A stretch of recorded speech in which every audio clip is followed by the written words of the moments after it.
সুধী দর্শক মন্ডলী নমস্কার। হৃদয়ে শান্তি হরিকে ধারণ করে আমি শ্রীকান্ত বিশ্বাস মতুয়া মাল্টিমিডিয়া ইউটিউব চ্যানেলের পক্ষ থেকে আপনাদের সবাইকে জানাই সাদর সম্ভাষণ। বন্ধু, আজ আলোচনা করব নবসূত্রের নবজাগরণ নিয়ে এবং কিভাবে মতুয়া ধর্মের আবির্ভাব হলো সেই তথ্যগুলো তুলে ধরব। নবসূত্রদের নবজাগরণের অঙ্কুর স্থাপন করেন মূলত শ্রী শ্রী হরিচাঁদ ঠাকুর। তিনি ছিলেন নবজাগরণের অগ্রদূত। শ্রী শ্রী হরিচাঁদ ঠাকুর পূর্ববঙ্গের একজন সমাজ সংস্কারক এবং তিনি মতুয়াদের কাছে ঈশ্বর। তিনি দলিত সমাজের উন্নয়নে কাজ করেছেন, অবদান রেখেছেন বিস্তর। তবে নবসূত্রদের নবজাগরণের চাকাকে আরও গতিশীল করেছেন শ্রী শ্রী হরিচাঁদ ঠাকুরের সুযোগ্য পুত্র শ্রী শ্রী গুরুচাঁদ ঠাকুর। তিনি নবসূত্র কল্যাণ সংঘ গড়ে তোলেন। 1861 খ্রিস্টাব্দে শিক্ষা আন্দোলনের মধ্য দিয়ে নবরেনেসাঁকে বেগবান করেন। ফলস্বরূপ পরবর্তীতে নবশূদ্ররা শিক্ষকতা, ডাক্তারি, ওকালতি, ইঞ্জিনিয়ারিং ইত্যাদি পেশায় আসতে শুরু করে। বিশ্ববিদ্যালয়ের সর্বোচ্চ ডিগ্রি নিয়ে সরকারি বেসরকারি বিভিন্ন উচ্চ পদ অধিকার করতে থাকে। ঊনবিংশ শতাব্দীতে নবশূদ্রদের নবজাগরণের যে অধ্যায় সূচিত হয়, সেই নবরেনেসাঁ দেশ এবং জাতিকে উপহার দিয়েছে অসংখ্য শিল্পী, সাহিত্যিক, কবি, সঙ্গীতজ্ঞ, বুদ্ধিজীবী, ডাক্তার, রাজনীতিবিদ, দার্শনিক, জজ, ব্যারিস্টার, প্রশাসক, সমাজসেবী, শিল্পপতি ইত্যাদি। সেই ধারা অব্যাহত রেখে নবশূদ্ররা আজও বাংলাদেশে শিক্ষা দীক্ষা, চাকরি বাকরি, ব্যবসা বাণিজ্য সর্বক্ষেত্রে সনাতনীদের মধ্যে সর্বোচ্চ শিখরে অবস্থান করছে। 1812 সালের 11 মার্চ তৎকালীন ফরিদপুর জেলার গোপালগঞ্জ মহকুমার, বর্তমানে গোপালগঞ্জ জেলার কাশিয়ানী উপজেলার ওড়াকান্দি গ্রামে নবশূদ্র কৃষক পরিবারে শ্রী শ্রী হরিচাঁদ ঠাকুর জন্মগ্রহণ করেন। তাঁর জন্মনাম হরিচাঁদ বিশ্বাস। তিনি ছিলেন আত্মদর্শী এক মহাপুরুষ। তিনি মতুয়া মহাসংঘ প্রতিষ্ঠা করেন। মতুয়া মতবাদ অত্যন্ত জনপ্রিয় এবং জননন্দিত ধর্মীয় মতবাদ হিসেবে প্রতিষ্ঠিত। মতুয়া ধর্মের অনুসারীদের মধ্যে 95 ভাগই নবশূদ্র সম্প্রদায়। বাকি 5 ভাগের মধ্যে আছে কোদ, কাপালি, কুমার, কামার, জেলে, ঋষি, মুসলমান প্রভৃতি। অল্প কিছু মুসলমান কৃষক আছে মতুয়া ধর্মের মুরিদ। মতুয়া ধর্ম শ্রমজীবী মানুষের সামাজিক ও ধর্মীয় অধিকার প্রতিষ্ঠায় বিশেষ ভূমিকা পালন করেছে। তথাকথিত উচ্চবর্ণের সনাতনীরা মতুয়াবাদের প্রতি তেমন আকৃষ্ট হননি। মনুসংহিতায় বলা আছে যে সমাজ শিক্ষার আলো থেকে বঞ্চিত, অজ্ঞ, অচ্যুত, অস্পৃশ্য তারা ইতর প্রাণী। এদের সাথে ওঠা বসা তো দূরের কথা, একই ছাদের নিচে বসবাস ব্রাহ্মণদের জন্য সম্পূর্ণ নিষিদ্ধ।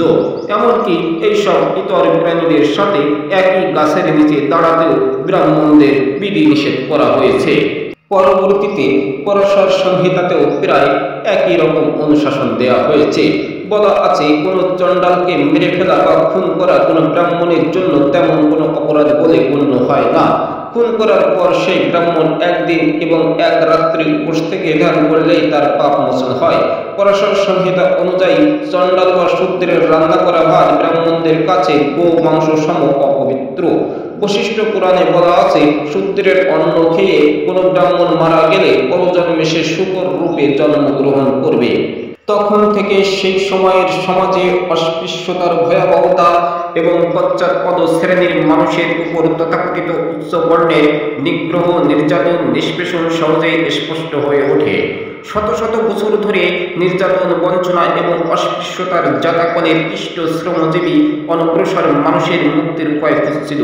তথাকথিত উচ্চবর্ণের মানুষের প্রতি অসীম ঘৃণা এবং ক্রোধের কারণে তারা ধর্মীয় জীবন পরিবর্তনে আকৃষ্ট হয়।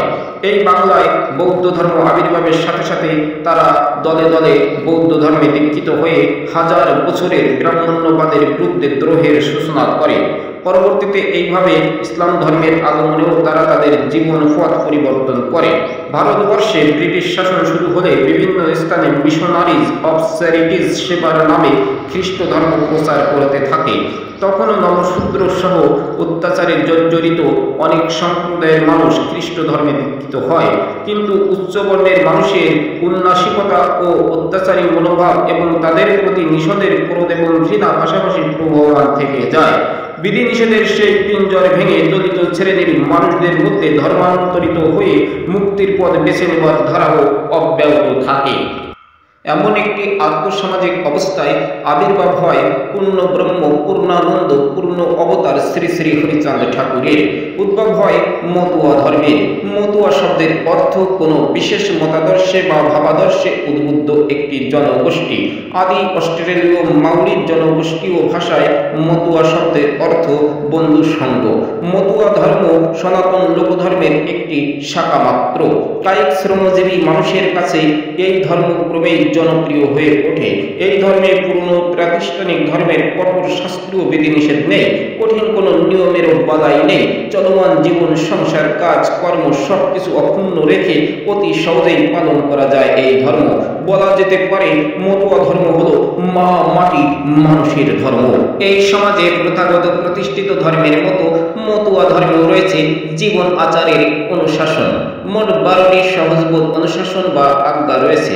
সদা সত্য কথা বলিবে, পর স্ত্রীকে মাতৃজ্ঞান করিবে, জগৎকে প্রেম করিবে, জাতিভেদ করিবে না, মাতা পিতাকে একনিষ্ঠভাবে ভক্তি করিবে, শরীর থেকে সাবধান থাকিবে, পরধর্ম নিন্দা করিবে না, বাহিরঙ্গে সাধু সাজবে না, হরিবোল মুখে বলবে এবং সদা কাজ করবে, হাতে কাজ মুখে নাম। প্রতিষ্ঠিত করবে শ্রী শ্রী হরি মন্দির, দৈনিক প্রার্থনা করবে এবং শ্রীহরিকে আত্মদান করবে। এই দ্বাদশ আজ্ঞা মেনে চললেই জীবন হবে মধুময়। শ্রী শ্রী হরিচাঁদ ঠাকুর বাল্য বয়সে আত্মদর্শন প্রাপ্ত হন। পরবর্তীকালে এই দর্শনের মাধ্যমে প্রাপ্ত দ্বাদশ অনুশাসন বা আজ্ঞা মানুষের মাঝে প্রচার করেন। এটি মানব জাতির জন্য বিশেষ নির্দেশনা বা শিক্ষা, যা প্রতিটি মানুষকে ন্যায়, পবিত্রতা, সত্য, আলোর পথে পরিচালিত করতে সাহায্য করে। অষ্টাদশ শতাব্দীর মাঝামাঝি সময়ে শ্রী শ্রী হরিচাঁদ ঠাকুর তাঁর পরিবর্তিত মতুয়া ধর্মকে প্রচার ও প্রসার করার জন্য প্রতিষ্ঠা করেন মতুয়া মহাসংঘ। একে ধর্ম সংস্কারমূলক একটি আন্দোলন হিসেবে আখ্যায়িত করলেও অত্যুক্তি হবে না। এর উৎপত্তি গোপালগঞ্জের ওড়াকান্দি গ্রাম থেকে। মতুয়া সংঘ প্রতিষ্ঠার মধ্য দিয়ে তিনি সত্য, ভালোবাসা, সহিংসতা, লিঙ্গ সমতা, বর্ণ বৈষম্যহীন একটি সমাজ গঠনের দৃঢ় প্রত্যয়ে এগিয়ে যান। দেশভাগের পর হাজার হাজার মতুয়া ভক্ত পাকিস্তান ত্যাগ করে ভারতের পশ্চিমবঙ্গে পাড়ি জমায়। শ্রী শ্রী হরিচাঁদ ঠাকুরের দৌহিত্র শ্রী শ্রী প্রমথ রঞ্জন ঠাকুর উত্তর 24 পরগনা জেলার ঠাকুরনগরে মতুয়া সংঘের সদর দপ্তর প্রতিষ্ঠা করে গোটা ভারতবর্ষে মতুয়া ধর্ম প্রচারে ব্রতী হন। মতুয়া মহাসংঘ আত্মদীক্ষাকরণ মতবাদে বিশ্বাস করে। যে কোনো নরনারী যার শ্রী শ্রী হরিচাঁদ ঠাকুরের দর্শনের উপর পূর্ণ বিশ্বাস আছে, তিনি মতুয়া মহাসংঘের অন্তর্ভুক্ত। তারা কোনো গুরুর কাছ থেকে দীক্ষা নিতেও পারে, আবার নাও পারে। তবে মতুয়াগণ হরিচাঁদ ঠাকুরের সুযোগ্য পুত্র গুরুচাঁদ ঠাকুরকে গুরু বলে স্বীকার করেন।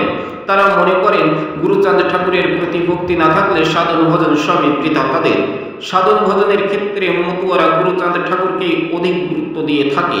শত কর্মব্যস্ততার মধ্যেও মতুয়ারা শ্রী শ্রী হরিচাঁদ ঠাকুরের ভজনা করে। ভজনায় কোনো কারণে ছেদ পড়লে তারা গুরুচাঁদ ঠাকুরের বাণী স্মরণ করেন এবং হরিচাঁদ ঠাকুর তাতে কৃপা বর্ষণ করেন বলে তাদের বিশ্বাস। এজন্যই মতুয়া সঙ্গীতে বলা হয়েছে, কর্মসূত্রে হরি হলে বাম, গুরু রাখলে রাখতে পারে, যায় না করি নাম। গুরু গোসাই হইলে বাম, হরিচাঁদ রাখতে পারে না। গুরু বলতে দুটি অর্থ হয়। গু বলিতে চিত্ত গুহতম রাশিময়, রূপ বলিতে রবি উদয় হলে আর আধার থাকে না কোনো সময়। গুরুচাঁদ ঠাকুর ছাড়াও অন্য গুরুকে দীক্ষাগুরু হিসেবে গ্রহণের বিধি রয়েছে। তবে সেই গুরুকে গুরুতত্ত্ব জানতে হবে অবশ্যই। তাকে হতে হবে গুহ্য তত্ত্ব সম্পন্ন, কপটতা মুক্ত। মতুয়াদের মতে গুরু হবেন জীবনের সকল পঙ্কিলতা, মলিনতা ও সংকীর্ণতা মুক্ত এবং সূর্যের আলোয় ভাস্বর। মতুয়ারা গুরু ভক্তি করলেও তারা একান্তভাবে গুরুবাদী নয়। গুরুই একমাত্র ঈশ্বর প্রাপ্তির পথ দেখাতে পারেন, এমন মতবাদে তারা বিশ্বাস করেন না। গুরুর নিকট থেকে দীক্ষা গ্রহণের বাধ্যবাধকতাও তাদের নেই। জন্মসূত্রে মতুয়ারা পারিবারিকভাবে মতুয়া ধর্ম পালন করে থাকেন। তবে মতুয়াদের মধ্যে গুরুর আসনে নারীরা সমাসীন হতে পারে, যা মতুয়া ধর্মের অনন্য এক বৈশিষ্ট্য। মতুয়া জন্মান্তরবাদে বিশ্বাস করে, অবতার তত্ত্বেও তাদের বিশ্বাস আছে। নারীকে আদ্যা শক্তি রূপী জগতের সকল সৃষ্টির আধার এবং কারণ বলে মনে করে। সে হিসেবে মায়াবাদী দর্শন তাদের বিশ্বাসে ফুটে ওঠে। তারা বিশ্বাস করে আদ্যা শক্তি হতে জীবনের সৃষ্টি। প্রতিটি জীবের মধ্যেই এই শক্তির অস্তিত্ব বর্তমান। সেই শক্তি হলো মহামায়া। তিনি জগতের জীবকুলকে মায়ার বন্ধনে আবদ্ধ করে রেখেছেন। মতুয়াদের কাছে শ্রী শ্রী হরিচাঁদ ঠাকুর যেমন ভাবে পূজ্য, ঠিক তেমনি তাঁর সহধর্মিণী শান্তি দেবী জগজ্জননীও সমভাবে পূজ্য। পৌরাণিক দেবদেবী লক্ষ্মীনারায়ণ যেমন তাদের মানুষলোকে বিরাজমান, তেমনি মনে করে হরিচাঁদ ঠাকুর শান্তি দেবী যুগলকে। মতুয়ারা নারী পুরুষের যৌথ সাধনার ধারার প্রবর্তক। তাদের সাধনা গার্হস্থ্য জীবন কেন্দ্রিক। কৃষি জীবনের সাথে তাদের সম্পৃক্ততা বেশি বলে কৃষক পরিবারের দৈনন্দিন জীবনের টানাপোড়েন তাদের সুখ দুঃখ আশা নিরাশার দোলাজালে দোলায়মান জীবনধারা। সংসার মায়াজালে মহাবিষ্ট ত্যক্ত বিরক্ত জীবনের বৈশিষ্ট্যময় রূপগুলো তাদের চেতনায় প্রকাশ পায়। মতুয়ারা সন্ন্যাস গ্রহণে উৎসাহী নয়। তারা নির্জন নিরাবরণ নিশ্চিম সারল্যকে বিচরণ করতে চায় না। তাদের মতে গৃহে থাকি প্রেম ভক্তি সেই হয় শ্রেষ্ঠ, অনুরাগ বিরাগেতে প্রেম ইষ্টনিষ্ঠ। গৃহেতে থাকিয়া যার হয় ভাবোদয়, সেই সে পরম সাধু জানিবে নিশ্চয়। মতুয়াদের দর্শন, মুখে বলো হরি নাম, হাতে করো কাজ, তাতেই মিলবে ত্যাকুর স্বয়ং হরিচাঁদ রসরাজ। তবে অতিরিক্ত বিষয় বাসনাকে তারা বলেছে বিষময়। সংসারে থাকতে হবে সংসারের মায়া মোহ ত্যাগ করে। সংসারে থেকেই করতে হবে বৈরাগ্য সাধন। বনে জঙ্গলে যাবার কোনো প্রয়োজন নেই। হরিনামের ভেলায় ভেসে পাড়ি দিতে হবে সংসার সাগর। দূর করতে হবে অহংকার, মনের সব কালিমা। নিরবচ্ছিন্ন কর্মসাধনার মধ্য দিয়ে অনুভব করতে হবে ভব সংসারের অনিত্যতা। তবেই হবে মানব জীবনের পরম সত্য উপলব্ধি। মতুয়াদের জীবনের মর্মকথা এটাই। প্রেম ভক্তি পবিত্রতা, এই তিনি মতুয়াত্মা। মতুয়াদের ভাবধারায় দ্বৈত প্রেমের বৈশিষ্ট্য বিদ্যমান। একটি মানবীয় সকাম প্রেম, যা সংসার জীবনে স্বামী স্ত্রীর মিলন আকাঙ্ক্ষা থেকে উৎসারিত, এবং অন্যটি নিষ্কাম প্রেম, যা পরম প্রেমময় শ্রী শ্রী হরিচাঁদ গুরুচাঁদ তারকচাঁদ ঠাকুরের পাদপদ্মে সমর্পিত। এ কারণে তারা নিমন্ত্রিত যৌনাচারে বিশ্বাসী। মতুয়ারা সহজ সরল স্বাভাবিক সাংসারিক জীবনযাপন করে। তাদের জীবন শ্রম নির্ভর। বেশিরভাগ মতুয়া কৃষিজীবী। সংসার ত্যাগ করে নয়, বরং বিবাহ করে সন্তান সন্ততি নিয়ে গার্হস্থ্য ধর্ম পালনে অভ্যস্ত তারা। সন্তান সন্ততি পূর্ণ কৃষিকার্য মণ্ডিত সংসারে তারা পরম পরিতৃপ্তি অনুভব করে। তারা বিবাহবিহীন পরনারী ও পরপুরুষ আসক্তিকে ঘৃণার চোখে দেখে। বৈবাহিক জীবনেও অনিয়মিত যৌনাচারকে ভ্রষ্টাচার বলে মনে করে। মানুষের মধ্যে ঈশ্বরের অস্তিত্ব অনুভব করে মতুয়ারা। মতুয়াদের মতবাদের সাথে মিলেমিশে একাকার হয়ে আছে লালন শাহীর ভাবধারা, আছে সুফিবাদের প্রেমতত্ত্ব, আছে বৈষ্ণব মতবাদ। সর্বাত্মকরণে মতুয়ারা বিশ্বাস করে সবার উপরে মানুষ সত্য, তাহার উপরে নাই। তাই এসো আমরা সবাই মিলে মানুষের জয়গান গাই। মানুষের জয়গান গাইতে গাইতে মানুষকে ভালোবেসে মানুষত্ব মানবতা মানুষের মাঝে ছড়িয়ে দিই। এটাই হোক আমাদের আজকের প্রতিজ্ঞা। তো দর্শক মণ্ডলী, এই ছিল আজকের ভিডিও। কথা হবে আগামী পর্বে। সেই পর্যন্ত সবাই ভালো থাকুন, সুস্থ থাকুন। ভিডিওটি ভালো লাগলে অবশ্যই লাইক করবেন, কমেন্টস করবেন এবং বন্ধুদের সঙ্গে শেয়ার করবেন। আর যারা এখনো আমার চ্যানেলটি সাবস্ক্রাইব করেননি, তাদেরকে করজোরে বিনতি করছি, প্লিজ সাবস্ক্রাইব করুন। এই ছিল আজকের ভিডিও। সবার সুস্বাস্থ্য সুমঙ্গল কামনা করে আজকের মতো বিদায় নিচ্ছি। আমি আপনাদের সবার প্রিয়, সবার বন্ধু শ্রীকান্ত বিশ্বাস। সবার মঙ্গল হোক, মঙ্গল হোক, মঙ্গল হোক। জয় মা, জয় মা, জয় মা। জয় হরি বল, জয় হরি বল, জয় হরি বল। জয় গুরু, জয় গুরু, জয় গুরু।